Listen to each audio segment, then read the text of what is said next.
We're here today with Amaris White, and she's running the half marathon on Sunday. And Amaris has an amazing story that she's going to tell us about her tragic event and how she overcame it. So I was 25. It was in 2012. I had just taken the bar exam, and I was looking forward to a month-long vacation in Southeast Asia with some of my girlfriends. I was exhausted after taking this 3-day exam, and I slept the entire time. It was 17 hours from we started in California to Thailand, and I was also on birth control, which it becomes relevant to the story.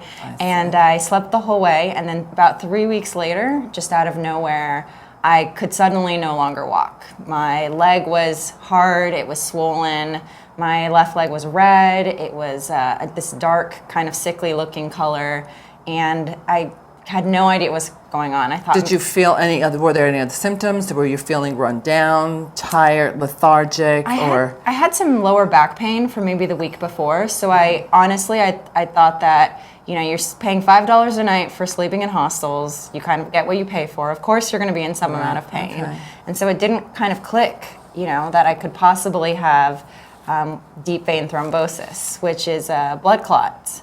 And for me, it was a huge deep vein thrombosis from my ankle all the way up to my heart with blood clots in both lungs.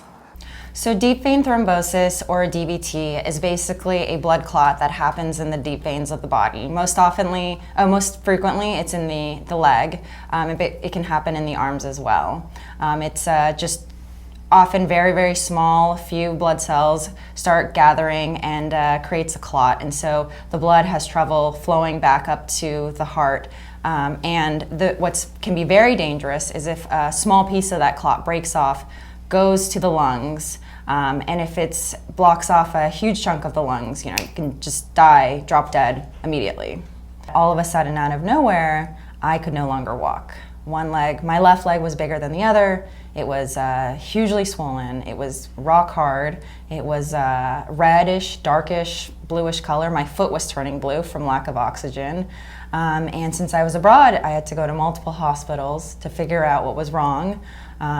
People had never seen a condition as bad as mine before, and you know, when a crowd of doctors is standing around you, it's a huge red flag that something is terribly wrong. So. Did any of them speak English? They did all speak English, but there was a reluctance to even examine me. Finally got someone to examine me and went straight into the ICU, and eventually, a few days later, I flew to Tokyo on the advice of a friend's father who's a doctor, that basically saved my life. I mean, it was a very dangerous trip. I had a pretty high odds of dying and not making it, but What was it? They were like 50-50, right? Yeah, it was pretty bad, 50-50 of dying or losing a leg at that point. Do they know what caused it?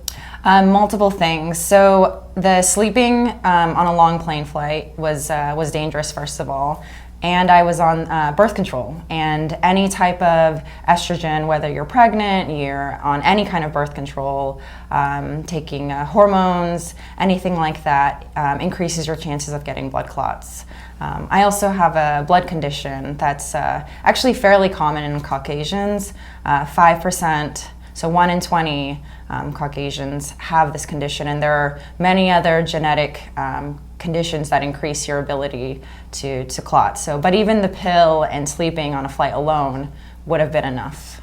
What did that do for your psyche? How was your libido? Were you depressed? Was it surreal? It was really hard, and I think I kind of handled it with humor. I think it kind of caught a lot of my friends off guard and made everyone a little bit uncomfortable, because I think when you're in that kind of a severe situation, you don't really process the full impact. You don't really, you're just going through it as an everyday emotion, and probably wasn't until, I'd come back to the States and was dealing with not being able to work and not being able to walk more than a block that I start realizing, okay, this is really hugely affecting my life. And doctor at the time had said I'd probably never be able to run again, and that was hugely devastating. So how did you overcome that? What did you do? What steps did you take? I was stubborn, and I started going to the gym every day. I had just been told I was never going to be able to run again, and that was really, really devastating to hear. But being told you could never do something kind of empowered me, and so I decided I was going to run again. I was going to figure it out somehow. I started going to the gym every single day. I had a great trainer who saw me hobbling about in the gym, give me tips, help me out, and over time I slowly was able to run. 6 months later, ran a half marathon, and then only 3 or 4 months ago, I guess 6 months ago at this point, I did the New York City Marathon for the first time, which was my first marathon, and it was, it was incredible, and it was kind of my way to say, I beat this disease. I'm better and healthier and stronger than I was before I got sick, and it was such an, emotional day, and it was really a triumph against the disease. Running would be the last choice for many with deep vein thrombosis, not to mention scarred, damaged legs. Why did you choose running? I guess for me, running was the only choice for me, and it actually saved me. Whenever I talk about running, I can say with 100% confidence that running absolutely saved my life. I had so much damage, so much scar tissue, and even now I actually don't have use of those veins in my legs. They're completely scarred and blocked off. But what I didn't fully realize while I was training and running was that the more I ran, the more veins I created. It's something called vein collateralization, and your body is an amazing, amazing machine. And even though while I was those early days on the treadmill, sometimes I just wanted to cry. It was a miracle if I could walk for 10 minutes. I felt like my leg was going to explode. I wasn't actually doing damage. I was actually encouraging my body. The girl's crazy. We got to build more veins. Like we're, gotta step up to the challenge. And I no longer am living a painful life. And so I would encourage anyone that has deep vein thrombosis that exercise, getting that blood moving, running is the way to recovery. It's the way to a pain-free life. And it seems counterintuitive to run through the pain to be pain-free. But even now, if I don't work out for more than a few days, my leg starts to ache. It starts to hurt again. And so it's kind of nice. The silver lining to this entire situation is that I'm going to exercise for the rest of my life. Running is going to be a part of me for the rest of my life. And so I maybe at the end of the day will be a healthier person when I'm 50 because of this deep vein thrombosis.